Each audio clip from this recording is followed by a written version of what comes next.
publication entre guillemets qui rassemble tout ça, mais si on ne m'envoie pas d'article, je serais bien en peine, tous les ans depuis, je crois, 1977, de réaliser tous les ans un annuaire. Cette année encore, vous avez été nombreux et nous avons des sujets des plus variés.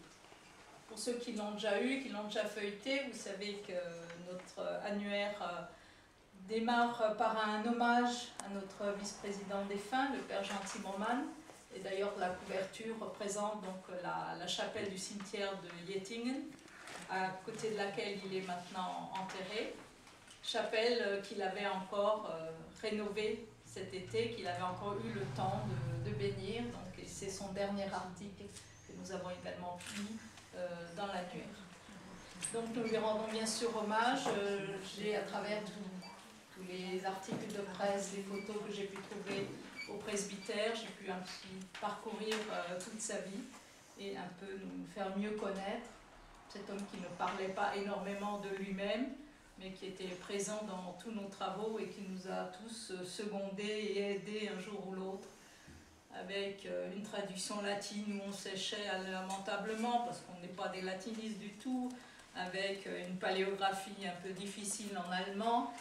Il était toujours là, hein, ou un commentaire d'une statue, ou du genre, pour nous, qu'est-ce que c'est que ce saint, mon père oui, ben voilà, il a ci, il a ça, ben c'est saint, voilà. Bon, maintenant, évidemment, il va nous manquer de temps en temps. Tu dis, ah oui, on aurait manqué le père Jean. Donc c'était la dernière des choses qu'on pouvait faire, c'était de lui rendre cet hommage. L'archéologie a eu beaucoup droit de citer aussi cette année dans les journaux avec les fouilles donc, du Kilianstollen, cette tranchée couverte de la guerre de 14 qui a donc été retrouvée, fouillée, puisqu'elle est sur le passage de la déviation à Altkirch, enfin du côté de Karlsbach.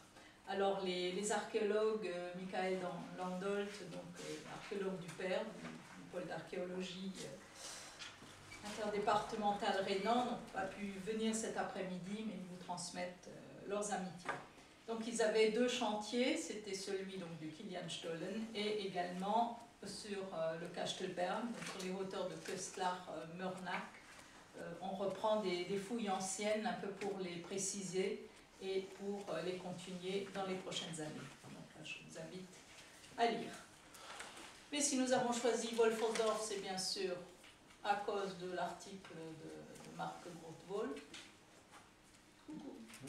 Ah, il est là, voilà, et qui va nous en dire deux. Non, il ne va pas nous en dire, si, il va nous en dire deux mots, pas trois, mais deux. Ah, il faut toujours le faire violence, on le connaît, hein, ne vous inquiétez pas. Je peux être brutale avec lui, parce que c'est comme ça qu'on marche ensemble. Allez, Marc, dites-nous quand même quelques mots, dis-nous. D'abord remercier Christian.